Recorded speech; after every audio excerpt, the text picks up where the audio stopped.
CrossCX, leader de l'amélioration des services clients, est heureux de vous présenter le JT de l'expérience client.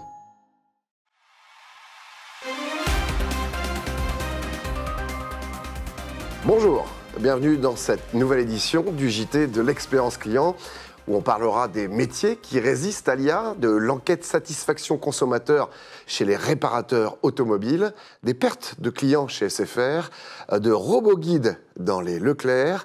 Et comme invité du mois, eh bien, je recevrai Angélica Reyes, directrice marketing de Skippers, pour nous révéler les chiffres marquants du baromètre des parcours clients.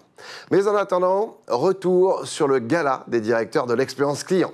C'était mardi 3 juin qu'avait lieu cet événement phare du secteur. Cette 12e édition a débuté l'après-midi avec un Successful Before organisé avec Sabio dans les locaux Agora.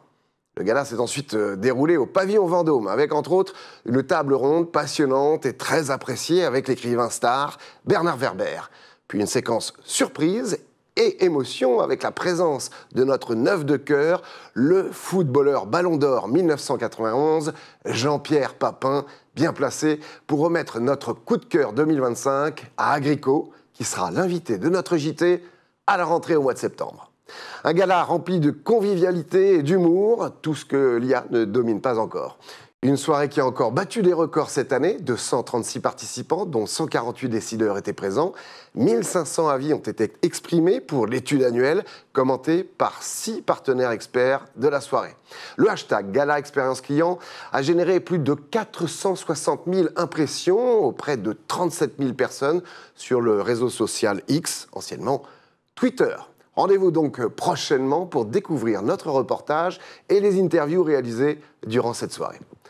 Après le gala Agora Expérience Client, eh bien, lance son nouveau site internet. Rendez-vous le 9 juillet prochain pour découvrir Agora News Expérience Client qui mettra en ligne donc son nouveau site plus complet, miroir de la diversité des programmations. Une évolution pour vous offrir un portail plus fluide dans l'expérience de navigation et enrichi d'un moteur de recherche performant pour retrouver les sujets d'actualité et vos émissions favorites. Et ce, accompagné d'un nouveau logo.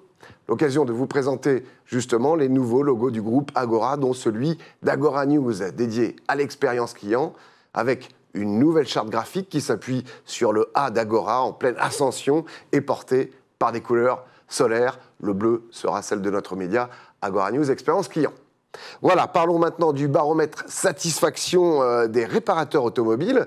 C'est Allo Garage qui nous livre 3 fois par an les chiffres concernant l'accueil téléphonique des réparateurs automobiles en France. Une enquête qui a été menée auprès de 5125 clients. Eh bien, sur les 4 premiers mois de l'année, Renault se distingue avec un taux de satisfaction de 76%. Et géographiquement parlant, il vaut mieux se trouver en Nouvelle-Aquitaine, qui détient la première place avec 78% de clients satisfaits. En ce qui concerne la Corse et l'Île-de-France, eh bien, la marge de progrès est plus importante avec respectivement 61 et 64% de satisfaction. Des métiers résistent à l'IA. Dans une dernière étude, Freshwork met en lumière des niveaux d'adoption très variables selon les activités des entreprises en France. Le rapport montre que les directions marketing sont les plus ouvertes à l'adoption de l'IA. Seulement 9% ont le pied sur le frein. À l'inverse, eh bien, les services juridiques se montrent les plus hésitants. 28% des professionnels du droit ne souhaitent déléguer aucune tâche à l'IA. Et les équipes comptables et financières ne sont pas en reste avec 25% de réticents. Pour les services clients, eh bien, les frondeurs sont à 21% contre 19% pour les RH. Enfin, les cordonniers sont les mieux chaussés. Le secteur de l'informatique a un taux de résistance de seulement 4%. Services clients et IA, y a-t-il un répit pour l'humain en 2025 ? Une étude de Capterra révèle que 68% des entreprises qui utilisent l'IA ont amélioré le niveau de satisfaction de leurs clients au cours des 2 dernières années, contre 52% pour celles qui ne l'utilisent pas. Au-delà, on peut noter 2 tendances. Les humains surpassent l'IA pour la majorité des tâches de service client pour les entreprises interrogées. 60% des PME qui gèrent encore leur service client en interne envisagent de s'appuyer sur l'externe pour gérer l'activité. Le voyage émotionnel de Jacqueline à découvrir chaque mois Jacqueline, la première ambassadrice des émotions. À chaque rendez-vous, elle dévoilera un nouveau secret sur la psychologie humaine pour nous permettre de mieux se comprendre, mieux vivre et mieux interagir dans sa vie personnelle comme professionnelle. EmotiConnect, leader européen des données émotionnelles et prédictives, annonce le lancement de la première version de sa plateforme SaaS ce mois-ci. Au-delà de l'aspect technologique, eh bien, c'est la première aventure émotionnelle mondiale construite avec et pour les humains. Le 3975, ce numéro de téléphone est aux abonnés absents. Oui, c'est le numéro d'appel du centre de contact de la mairie de Paris, le 3975. Eh bien, début juin, l'intersyndicale du service a appelé à la grève pour protester contre le manque de personnel et des conditions de travail extrêmement difficiles. 80 personnes travaillent quotidiennement dans cette unique porte d'entrée téléphonique parisienne. Et depuis la crise du Covid et une mise en ligne des services difficiles pour les usagers, eh bien, le 3975 voit une hausse importante des flux. Le plan d'action est attendu pour la fin du mois afin de répondre au malaise. SFR, 2024 dans le rouge, mais 2025 sera-t-il dans le vert? Eh bien, après avoir enregistré des pertes colossales en 2024, plus d'1 million de clients en moins pour le mobile, le premier trimestre 2025 affiche une amélioration avec un solde positif d'environ 10 000 clients. Est-ce que cette hirondelle fera le printemps de l'opérateur? On en saura plus d'ici quelques mois. Danse avec les robots, c'est en Moselle, précisément dans l'hypermarché Leclerc d'Auconcourt, que vous pourrez croiser des robots dans les rayons du magasin, dont un androïde qui peut guider les clients et même danser. Au-delà, pour gagner sa vie, il effectue également des allers-retours dans les allées pour mettre en avant des produits et indiquer des promotions. Un robot cigale et fourmi à la fois. On va parler maintenant des nominations du mois avec Cécile Wilson qui rejoint MSC Croisière. En qualité de directrice des opérations commerciales, elle pilotera notamment des activités Contact Center et Customer Care. Atoll, l'opticien, annonce la nomination de Guillaume Payen au poste de directeur marketing et commercial. Il arrive après 10 ans passés chez Intersport, où il a notamment mis en place une direction de la satisfaction client. Voilà, c'est le moment de recevoir mon invité du mois, Angélica Reyes, directrice marketing de Skippers. C'est juste après ça.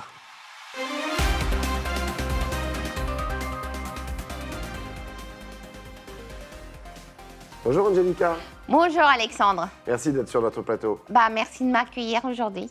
Alors, Skippers, eh bien, c'est le leader SaaS européen du contenu généré par les utilisateurs pour l'engagement de vos clients, mais plus précisément. Oui, contenu généré par les utilisateurs, c'est quoi? On dit que c'est la voix des consommateurs dans leur expression la plus pure.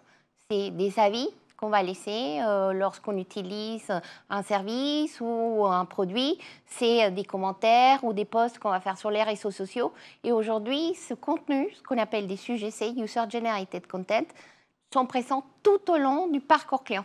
Ils vont avoir une influence très forte dans la découverte des produits, dans l'engagement en fait pour aller au-delà de l'engagement à l'acte d'achat.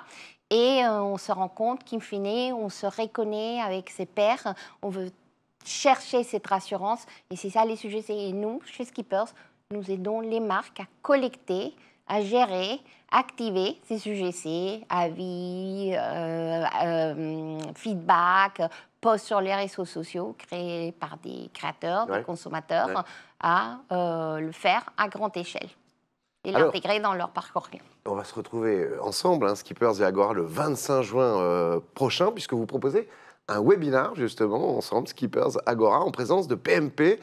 Quel sera le thème de ce webinaire ? Donc, écoute, le 25, on va présenter les résultats d'une étude qu'on mène avec PMP. C'est la 4e édition.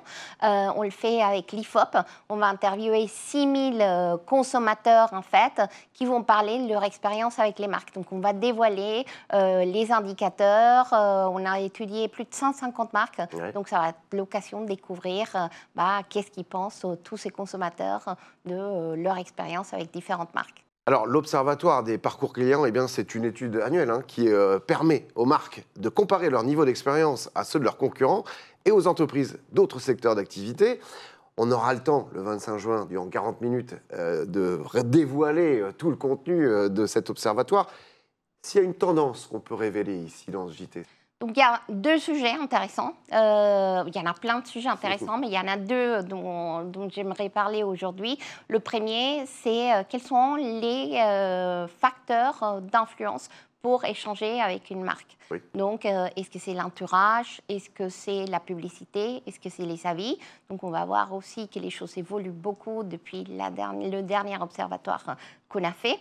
Et on va travailler également sur aujourd'hui, qu'est-ce qui fait qu'un consommateur va vouloir engager, acheter plus d'un service ou d'un produit avec une marque. Donc ça, c'est très intéressant également. On va avoir l'incidence de deux indicateurs comme les Customer Effort Score ou l'NPS dans la volonté d'engager plus avec une marque. Chose que généralement les marques, les annonceurs, les marques n'ont pas, donc ces informations. Donc très intéressant pour voir un peu les tendances qui se dégagent dans les consommateurs aujourd'hui, mais aussi pouvoir se comparer avec ses pairs.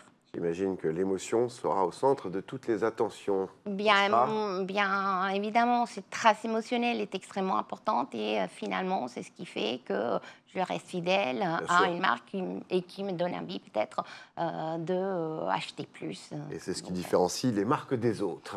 Merci Tout à fait. beaucoup, Angelica, d'être venue sur notre plateau. Rendez-vous le 25 juin. Rendez-vous le 25 juin. Voilà, c'est la fin de ce JT. Merci de nous avoir suivis. Merci à Éric Lestanguet à la préparation. Pour recevoir notre newsletter quotidienne gratuite, abonnez-vous sur cette adresse. Et puis, pour les marques qui souhaitent communiquer sur des solutions et produits liés à l'expérience client, envoyez vos communiqués de presse sur cette adresse dédiée. Voilà, rendez-vous le mois prochain pour un nouveau JT. En attendant, prenez soin de vous. Ciao. CrossCX, leader de l'amélioration des services clients, a été heureux de vous présenter le JT de l'expérience client.